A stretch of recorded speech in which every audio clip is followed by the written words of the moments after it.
2 mars 2020. Vaincre sa peur, tel sera notre thème. Reprendre ardeur et vaillance. Vous ne voulez pas le croire? Mais merde, à 80 ans, regardez-moi. Si j'y suis arrivé, pourquoi pas vous? Terrasser nos bourreaux. Comment? Il ne nous a fallu que quelques jours pour résoudre l'énigme suivante. Pourquoi les citoyens abonnés à Jasper Mader, en commentaire de la vidéo intitulée « Compte à rebours des francs-maçons », pourquoi les citoyens abonnés posaient la question pertinente suivante: comment briser la puissance de leur pouvoir? Nous répondions à leurs commentaires de cette manière dans la même vidéo. Nous ne chasserons pas les francs-maçons.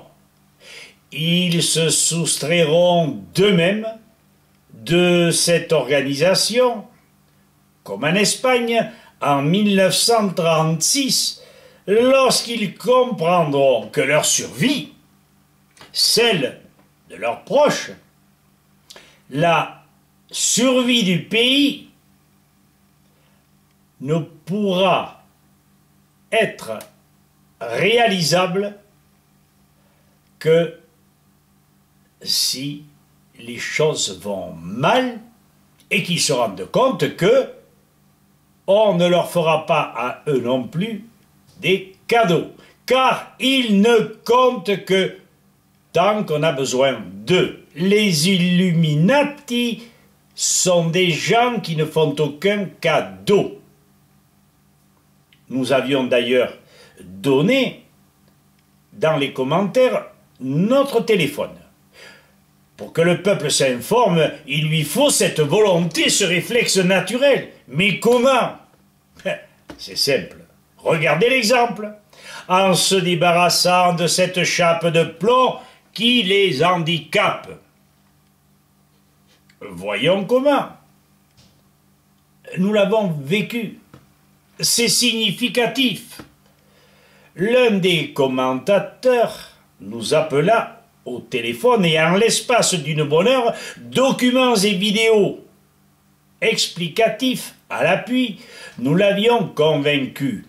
Il faisait partie d'une grosse association se mesurant à des administrations tatillonnes imbues d'un certain pouvoir. Régler le problème vaccinal avec cet homme, il nous demanda pourquoi leurs adhérents manquaient de courage, de bon sens. Pourquoi lui-même n'avait pas une forme physique excellente?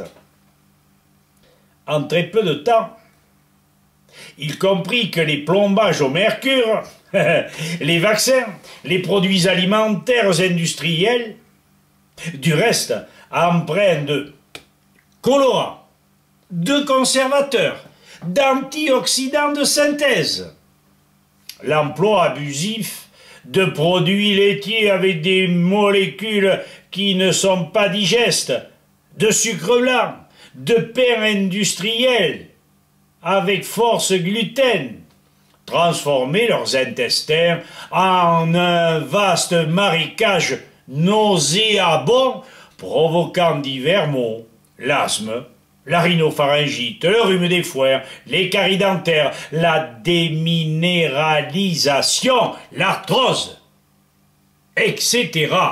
Lorsqu'il sut, par les enseignements de nos médecins, que le mercure des soins dentaires pouvait provoquer rapidement ou, à la longue, dyslexie, perte de mémoire, nous l'avons vécu, dérèglements sexuels, douleurs diverses, déséquilibres psychologiques, voire propension à user des drogues, bref, ne plus être des hommes normaux, que l'aluminium des vaccins pouvait provoquer de pareils troubles, son comportement à notre égard changea carrément.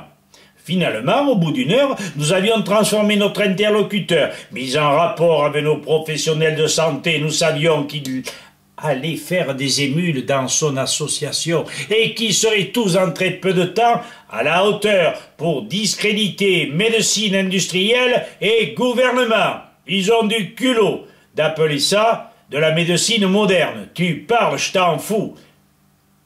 La forme est communicatrice. Je vous distribue mes vibrations, vous les percevez, vous les prenez pour vous et vous vibrez tout autant que moi. Nous en sommes certains. Voyez l'ancien que je suis. Abandonnons la chimie, la synthèse par des aliments bio, non industriels. Éliminons les métaux lourds par le silicium hautement efficace. Voyez notre médecin de service, Yvan Ogaref.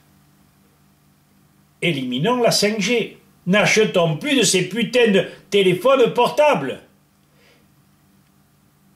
Éliminons les vaccins. Et nous redeviendrons des citoyens affables, mais déterminés. Que les pouvoirs publics, politiciens, oligarques et garnements de tout genre numérotent leurs abattis. À bon entendeur, salut!